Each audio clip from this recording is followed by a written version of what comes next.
British MP tulip সিদ্দিককে আবারও তলব করেছে দুর্নীতি দমন কমিশন দুদক। আগামী 22 জুন তাকে দুদকের প্রধান কার্যালয়ে হাজির হতে বলা হয়েছে।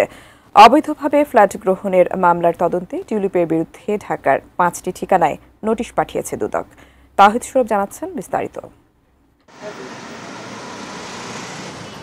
অবৈধভাবে ঢাকার গুলশানের ইস্টার্ন হাউজিং লিমিটেডের ফ্ল্যাট নেওয়ার অভিযোগে ক্ষমতাচ্যুত প্রধানমন্ত্রী শেখ হাসিনার ভাগ্নি ও ব্রিটিশ এমপি টিউলিপ সিদ্দিক সহ 3 জনের বিরুদ্ধে দুর্নীতি দমন কমিশন মামলা করেছিল গত এপ্রিলে। তদন্তের প্রয়োজনে দুদক পরের মাসেই টিউলিপকে তলব করে চিঠি দেয়, তবে হাজির হননি তিনি।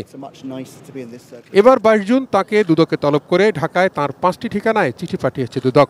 পাশাপাশি এসব সংশ্লিষ্ট থানাগুলিতেও ডাকযোগে এবং সরাসরি চিঠি দেওয়া হয়েছে। মামলার তদন্তকালে তদন্তকারী কর্মকর্তা জনাব রেজওয়ান সিদ্দিকীর ঢাকায় বাংলাদেশে তার 5টি ঠিকানা পাওয়া গেছে। সেই ঠিকানাগুলোতে তাকে জিজ্ঞাসাবাদের জন্য পত্র প্রেরণ করা হয়েছে। ব্রেকফাস্ট, টিফিন কিংবা স্ন্যাক টাইমে মজাদার আয়োজন মানে অল টাইম ব্রেড।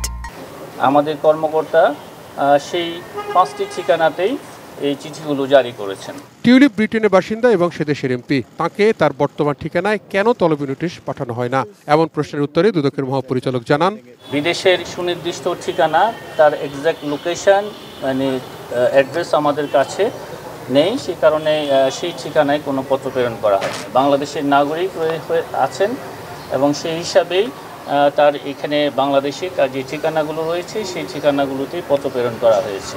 এদিকে সাবেক অর্থমন্ত্রী সাইফুর রহমানের ছেলে নাসির রহমানের বিরুদ্ধে অবৈধ সম্পদ অর্জনের অভিযোগ অনুসন্ধান শুরু করেছে দুদক। কোনো অভিযোগ যদি 80 বা তদূর্ধ্ব মার্কস পেয়ে থাকে তাহলে সেটা অনুসন্ধানের জন্য বিবেচিত হয়ে থাকে। তাহিদ সৌরভ, এটিএন নিউজ, ঢাকা।